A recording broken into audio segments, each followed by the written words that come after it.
आगे की कार्रवाई करेंगे। अभी तो मुख्यमंत्री जी ने इस्तीफा दिया है कि नहीं दिया ये भी जानकारी नहीं है। दे दिया। अच्छा अच्छा। हेमंत जी, एक सवाल है, क्योंकि आप सरयू राय भी चुनाव जीत चुके हैं। हाँ। अघोषित रूप से उन्होंने आपके पार्टी का प्रचार भी किया था दुमका में। हाँ। तो क्या ऐसा इरादा है सरयू राय को जेएमए में लेने का? देखिए, सरयू राय जी ने जो कदम उठाया निश्चित रूप से काफ़ी साहसिक कदम था और ये चुनाव में लड़े और विपक्ष के कई जगह और व्यक्तिगत लोगों के सहयोग में भी वो पहुंचे, ये बात सही है। उन्होंने इस चुनाव को और इंटरेस्टिंग बनाया और उनको जीत के लिए मैं बहुत सारी शुभकामनाएं दूंगा। और रही बात सरकार में शामिल, गठबंधन में शामिल, इस विषय पर अभी किसी तरीके की चर्चा हम लोगों के बीच में नहीं हुई है। जब ये विषय आएगा चर्चा पे तब आप लोग को समझ पाते हैं। मेरा सवाल सरकार या गठबंधन पे नहीं है, पार्टी को लेके। क्या आपके पार्टी में, क्योंकि उन्होंने अघोषित रूप से तो आपके पार्टी का प्रचार किया ही है। नहीं, अभी मैंने कहा ना कि अभी हमारे पास ऐसी बातें किसी तरीके से नहीं आई है। जब आएगी तो वो बातें हम लोग बताएंगे आप। ये गवर्नमेंट का क्या मतलब? अभी आरपीएन सर बाकी बातें रखते हैं। सीएम वगैरह का भी कुछ कंसेप्ट रहेगा क्या? क्योंकि इस तरह का जो पोजीशन गवर्नमेंट सबसे पहले तो मैं आपको भी धन्यवाद देता हूं कि इस इलेक्शन में आप लोगों ने बहुत भाग दौड़ की और हम लोग को भी कवरेज देने का काम किया, जबकि आप पर बहुत दबाव था। तो हृदय से आप सबको भी मैं हम सब की ओर से बधाई देता हूं। हेमंत जी को मैं बधाई देता हूं कि इन्होंने गठबंधन की जिस नेतृत्व से इस गठबंधन को जीत दिलाई है, मैं उनके पार्टी को और इस मौके पर आदरणीय लालू प्रसाद यादव जी, तेजस्वी यादव जी, आरजेडी के हमारे वरिष्ठ नेतागण को भी बधाई देता हूं। साफ तौर पे मैंने कहा था जब इलेक्शन शुरू हुआ था और भारतीय जनता पार्टी ने कहा था कि हम 65 पार करेंगे, उसी समय क्योंकि पूरे झारखंड में दौरा करने के बाद ये साफ तौर पे मैंने कहा था कि बीजेपी 25 भी पार नहीं की। तो मैं समझ सकता हूं कि जो आवाज़ झारखंड की जनता की तरफ से आ रही थी, तो हमें ये रिजल्ट 1 महीना पहले ही मालूम था। पर आपको हमेशा ये सवाल हमसे पूछते रहे कि क्या आपका गठबंधन बनेगा या नहीं बनेगा। 8 नवंबर को साफ तौर से आपको हमने ये घोषणा मिलके की थी और वो गठबंधन एक ऐसा मजबूत गठबंधन है। और मैं इस मौके पे वो जेएमएम के कार्यकर्ता हों, वो आरजेडी के कार्यकर्ता हों या कांग्रेस के कार्यकर्ता हों, उन्होंने जिस लगन और मेहनत से और भाईचारा से ये चुनाव लड़ा है, मैं उनको सलाम करता हूं। और उन लोगों ने जो मेहनत इस गठबंधन को जिलाने के लिए की है, मैं उन सारे वर्करों को, और भले गठबंधनों में बात करते हैं नेता नाराज हो सकते हैं, पर तीनों पार्टी के कार्यकर्ताओं ने जिस लगन और मेहनत से गठबंधन के विधायकों को जिताया है, उनको भी मैं बहुत बहुत बधाई देता हूँ। जहाँ सब देखिए, अभी हमने स्टेक नहीं किया है। मैं फिर आपसे कहना चाहता हूँ, गठबंधन की बात मैंने कहा था, उचित समय पर उचित राजनीतिक जो कार्यक्रम होता है हम आपको बताएंगे। इस समय सरकार में क्या होगा, जब हमारा डिस्कशन हो जाएगा, विस्तृत जानकारी बैठ के हेमंत जी, आरजेडी के हमारे नेतागण और हम फिर आपको देंगे। इस समय मैं समझता हूं कि हम सब मिलकर झारखंड के वासियों को हृदय से धन्यवाद देते हैं। और जिन्हों देखिए, हम जो बातें करेंगी हम आपको साफ तौर से जब ये बातें हो जाएंगी, अभी तो हम सिर्फ झारखंड के वासियों को धन्यवाद देने के लिए आए हैं, आपको धन्यवाद दे रहे हैं। सरकार बनने की जो फॉर्मुलेशन होगा आपको विस्तृत जानकारी उसको समय पे देंगे। ठीक है, धन्यवाद। आरजेडी की तरफ से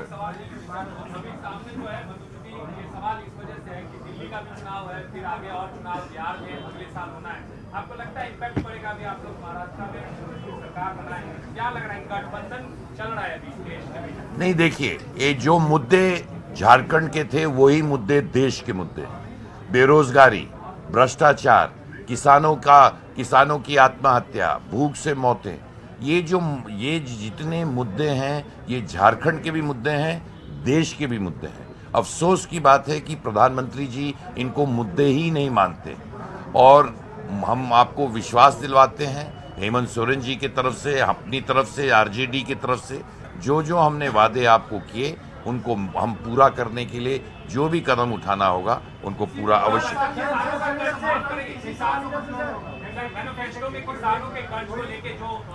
साहब देखिए अरे साहब अभी शपथ तो होने दीजिए, उसके बाद ये सब कार्रवाई होगी साहब। आरजेडी वाले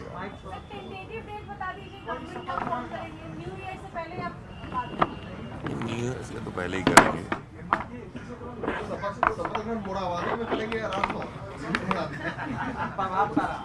अभी आप पूछ लोगे यार कुछ तो हमारे लायक भी छोड़ दो।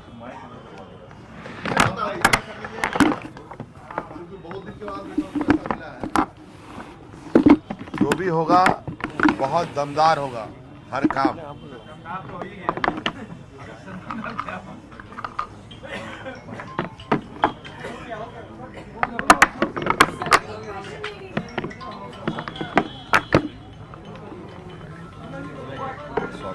सबसे पहले मीडिया भाइयों को धन्यवाद देते हैं। ये निर्णय मैंने कहा, ये निर्णय रहते हुए भी सॉरी देखिए ये मैं पहले ही इस पे जवाब दे चुका हूं, तो इसका ये जब डिस्कशन सब होंगे हमारे नेतृत्व से तब होंगे। अभी कोई भी फैसला किसी चीज पे नहीं लिया गया। आरजेडी की तरफ से बात आ रही है, उसके बाद बात सर्वप्रथम मैं आप लोगों को धन्यवाद देता हूं कि प्रेशर रहते हुए भी हम लोगों को आप लोगों ने सपोर्ट किया,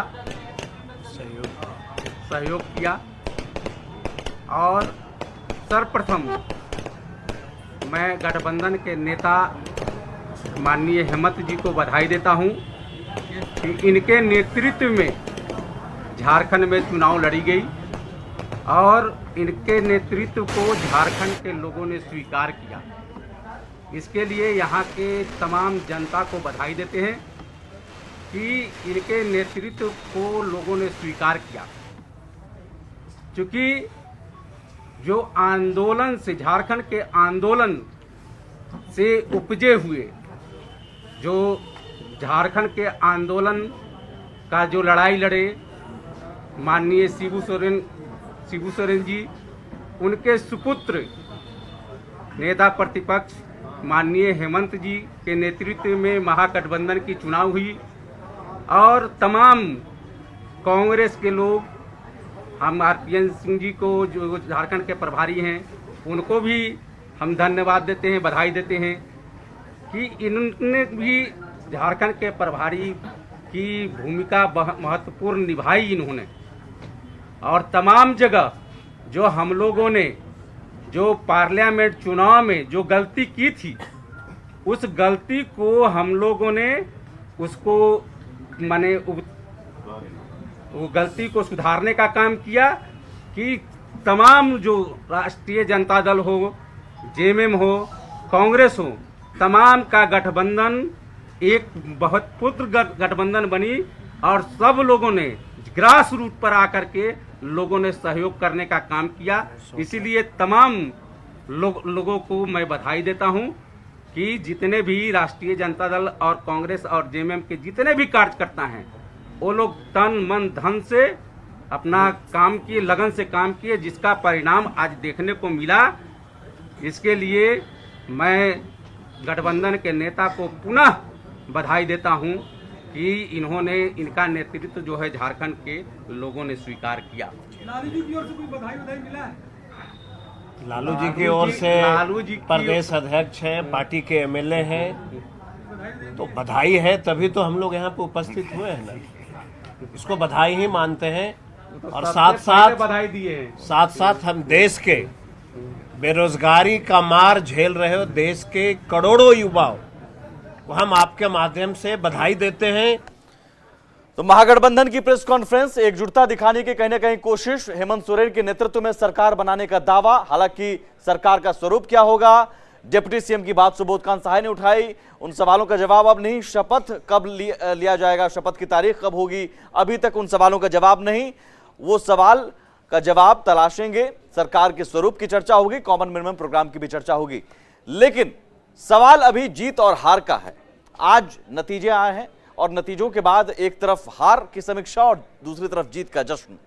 सवाल है हार क्यों हुई बीजेपी की? क्या रघुवर दास के अहंकार की वजह से हार हुई? क्या टिकट बंटवारे में रघुवर दास ने जिस तरह से अपनी चलाई उसकी वजह से हार हुई? भितरघात की वजह से हार हुई? कौन सी वजहें हावी रही रघुवर दास को हराने में, बीजेपी को हराने में? देखते हैं इस रिपोर्ट के जरिए, फिर हम उन सवालों का जवाब तलाशने की कोशिश करेंगे। मैं मानता हूं ये मेरी हार है और हमने पूरी कोशिश की कि राज्य की जनता ने जो जनादेश दी थी उस जनादेश का सम्मान करते हुए विकास पहुंचाने का।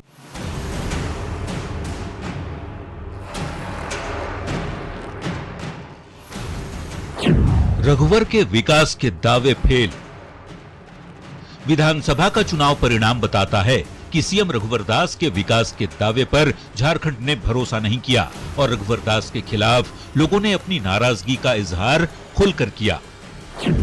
स्थानीय मुद्दों से दूरी पड़ी भारी। बीजेपी के स्टार प्रचारकों ने झारखंड के स्थानीय मुद्दों से ज्यादा तवज्जो अयोध्या में राम मंदिर, जम्मू कश्मीर का विशेष दर्जा खत्म करने और देश भर में एनआरसी लागू करने के दावों पर किया। स्थानीय मुद्दों को कम अहमियत देना भारी पड़ा और झारखंड ने हरियाणा और महाराष्ट्र की तर्ज पर बीजेपी को करारा जवाब दिया। रघुवर पर भारी हेमंत का चेहरा। महागठबंधन के सीएम उम्मीदवार और आदिवासी चेहरा हेमंत सोरेन बीजेपी के गैर आदिवासी सीएम रघुवर दास पर भारी पड़े। हेमंत सोरेन और उनके पिता शिबू सोरेन की आदिवासियों के बीच पुख्ता छवि ने बीजेपी की लुटिया डुबोने में बड़ी भूमिका निभाई। बीजेपी पर भारी विपक्ष की एकजुटता। 2014 में विपक्ष बिखरा हुआ था और फायदा बीजेपी को मिला, लेकिन उस गलती को सुधारते हुए विपक्ष ने चुनाव से बहुत पहले ही महागठबंधन बनाकर एकजुटता दिखाई, जिससे मतदाताओं का भरोसा बढ़ा, जो बीजेपी की उम्मीदों पर पानी फेर गया। बीजेपी पर बगावत भारी। मिशन 65 के फेल होने में राजनीतिक अवसरवादिता ने भी अहम भूमिका निभाई। टिकट बंटवारे में पक्षपात के आरोप के साथ कई कद्दावर नेता भागी हो गए। चुनाव के ऐन पहले दिग्गज नेता सरयू राय की बगावत पार्टी पर भारी पड़ गई। आजसू बीजेपी गठबंधन टूटा। आजसू का साथ छोड़ना बीजेपी को मुश्किल में डाल गया। सुदेश महतो की अगुवाई में आजसू को भले ही ज्यादा सीटें ना मिली, लेकिन इससे बीजेपी का खेल जरूर बिगड़ गया। सहयोगी दलों का अलग चुनाव लड़ना। चुनाव से ऐन पहले न सिर्फ आजसू बल्कि बीजेपी के बाकी सहयोगी भी साथ छोड़ते चले गए। बिहार में बीजेपी के साथ सरकार चलाने वाली जेडीयू और एलजेपी ने अलग राह पकड़ी और एनडीए का कुनबा बिखर गया।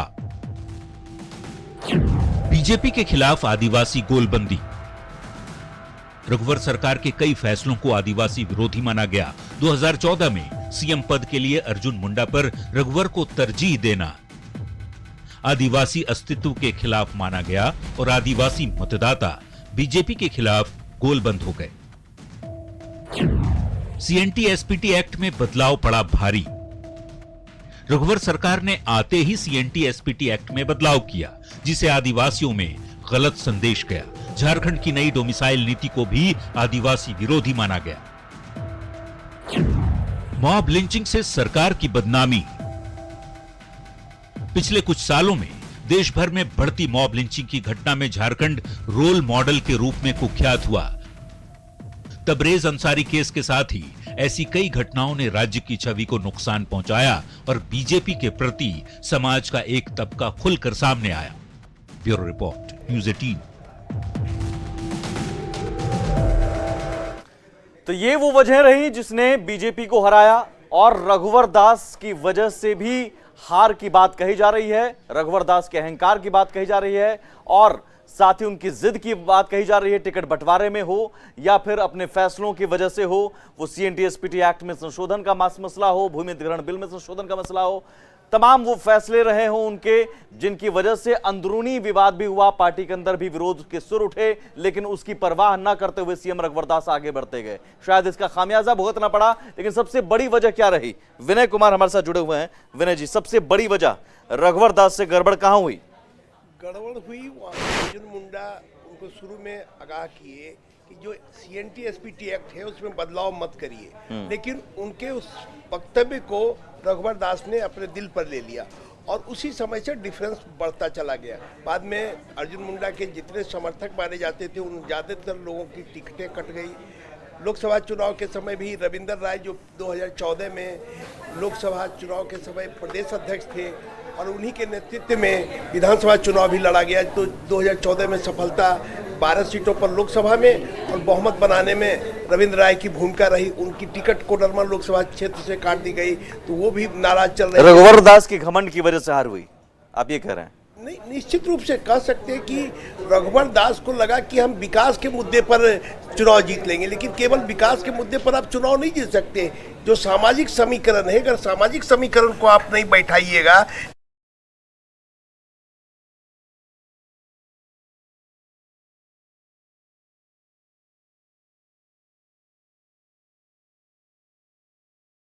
दूर अलग अपनी जिद पर अड़े रहे फैसलों को लेकर। सोशल इंजीनियरिंग करने में महागठबंधन सफल रहा। हाँ। और इनको लगता था कि हम विकास पर ही केवल चुनाव जीत सकते हैं और विकास के नाम पर ये काम करते गए, लेकिन ये कार्यकर्ताओं को भी तरजीह देने का काम नहीं किया और कार्यकर्ता भी नाराज होते चले गए। क्योंकि जब सरकार बनती है तो कार्यकर्ताओं को लगता है कि मुझे जगह मिलना चाहिए बोर्ड निगम में, मुझे भी लगे कि मेरी भी हिस्सेदारी हो, मेरी भी भागीदारी हो। अगर भागीदारी नहीं होगा तो क्यों कार्यकर्ता 5 वर्ष 10 वर्ष। सरयू राय जैसे नेताओं को आप साइड कर दिया आपने, उसका खामियाजा आपको व्यक्तिगत तौर पर उठाना पड़ा। सरयू राय के कारण सीट नहीं बचा पा रहे हैं। सरयू राय के कारण पश्चिम की भी सीट चली गई। हाँ। और पूर्व की भी सीट चली जा रही है। ठीक है, तो दोनों सीट आप नुकसान कर रही है। बहुत सारे ऐसी सीटें हैं। बीजेपी के गढ़ में कहां सेंध लगी है, ये भी हम आपको बताते हैं किस तरह से नुकसान। रघुवर दास एक बड़ा फैक्टर हार के लिए, बीजेपी की हार की वजह माने जा रहे हैं। अपने फैसलों पर वो अड़े रहे, किसी भी तरह के समीकरण या जमीनी हकीकत को समझने की कोशिश नहीं की, और शायद यही वजह है कि अभी जो स्थिति है, अगर हम देखें तो 22 सीटों का फायदा जेएमएम गठबंधन को, बीजेपी को 12 सीटों का नुकसान। लेकिन उसमें भी बीजेपी के गढ़ 7 से 8 सीटें रही होंगी, उसमें क्या स्थिति है? तो बीजेपी के गढ़ में सेंध लगी है। जेएमएम गठबंधन ने 7 सीटें, 81 में से 7 सीटें ऐसी मानी जाती हैं जो ये समझा जाता है ये 7 सीटों के बारे में कि यहां कम से कम बीजेपी को कोई हरा नहीं सकता है। लेकिन यहां 7 सीटों में भी जेएमएम गठबंधन ने 4 सीटें जीत ली। ये पिछली बार 7 सीटें बीजेपी के खाते में थी, ये 7 सीटें, लेकिन जेएमएम गठबंधन ने 4 सीटें इसमें से हड़प ली। बीजेपी सिर्फ 2 सीटें अपनी बचा पाई, जो उसका गढ़ माना जाता है। 5 सीटों का नुकसान। मैं विनय जी, आप वहीं से आप जवाब दे सकते हैं। मैं समझना चाहूंगा क्या आखिर वजह रही कि बीजेपी अपने गढ़ को भी बचाने में कामयाब नहीं हो पाई? क्या एक बड़ी वजह रघुवर दास ही, या फिर हम ये माने कि कहीं ना कहीं जमीनी हकीकत को बीजेपी के नेता समझने में नाकाम रहे? दो तरह की बातें हैं। जो आप कह सकते हैं कि शहरी क्षेत्रों में ऊंची जातियों का भी अच्छा खासा वोट बैंक है, तो जो दो बड़े नेता थे, रविंद्र राय और सरयू राय, दोनों के नेतृत्व को समाप्त करने का प्रयास किया गया और उस कारण यहाँ के मतदाताओं में भी नाराजगी हुई। तो मुझे लगता है कि ये बड़ा कारण ये रहा कि जो ऊंची जाति के मतदाता है वो भी नाखुश हो गए, जो कि परंपरागत वोट माने जाते हैं भारतीय जनता पार्टी के। तो इन कारणों से भी मुझे लग रहा है कि पराजय एक बड़ी वजह हम ये भी जरूर देखना चाहेंगे। बड़ी वजह में सबसे बड़ी वजह क्या, एक प्रियंका गांधी का चेहरा उतार दिया कांग्रेस ने, वो भी बड़ा फैक्टर बीजेपी की हार की वजह रही। आखिरी फेज से पहले पाकुड़ में प्रियंका गांधी ने रैली की थी। प्रियंका गांधी के चेहरे का कितना असर हुआ ये समझने के लिए आपको हम जरा आंकड़ा दिखाते हैं और ये समझिए कि राहुल गांधी ने 4 रैलियां की, लेकिन आखिरी वक्त में प्रियंका गांधी को उतारा गया। क्या उसका असर हुआ? फेज 5 से पहले फेज 5 में 16 सीटें थी और असर देखिए किस तरह से हुआ। यहां बड़े स्क्रीन पर देखिए प्रियंका गांधी की रैली का असर भी हुआ, और जो अक्सर यूपी से बाहर किसी चुनाव में नहीं जाती हैं, झारखंड में उन्हें उतारने का फायदा मिला, और यह भी एक बड़ी वजह हार की रही बीजेपी की। 16 सीटों में जेएमएम गठबंधन को 12 सीटें, 3 सीटों का फायदा हुआ 5वें चरण में, आखिरी चरण में, क्योंकि आखिरी चरण से पहले प्रियंका गांधी ने पाकुड़ में रैली की थी। बीजेपी को 2 सीटों का नुकसान हुआ, और जाहिर है ये बताता है कि प्रियंका गांधी को उतारने का फायदा मिला। इसमें अगर हम देखते हैं कांग्रेस को कितना फायदा हुआ, तो ये देखिए कांग्रेस 1 सीट का फायदा यहां पर कांग्रेस को मिला, 4 सीटें कांग्रेस ने जीती, जेएमएम को 2 सीटों का फायदा हुआ। प्रियंका गांधी के चेहरे का असर, विनय जी। प्रियंका चूंकि 5वें चरण का चुनाव था और यहाँ जो पार्टी अच्छा करेगी वही सरकार बनाएगी, क्योंकि आप देख लीजिए उस फेज में 16 सीटें हैं और 16 में 12 सीटें इस गठबंधन को मिल रहा है, तो 47 में 12 घटा दीजिए, उसके पहले 35 सीटें जेएमएम के पास थी, जेएमएम गठबंधन के पास। तो इस क्षेत्र तो एक सधी हुई रणनीति कांग्रेस की कहीं ना कहीं प्रियंका गांधी का प्रचार करवाना भी, और उन मुद्दों पर प्रियंका गांधी ने भाषण दिया जो स्थानीय मुद्दे रहे, मास्टर स्ट्रोक रहा, जो बीजेपी की हार की बड़ी वजह रही। मैं आता हूं दोबारा, बस कुछ ही देर में लौटते हैं, कुछ और वजहों की तलाश करेंगे। रघुवर दास से गड़बड़ क्या हुई,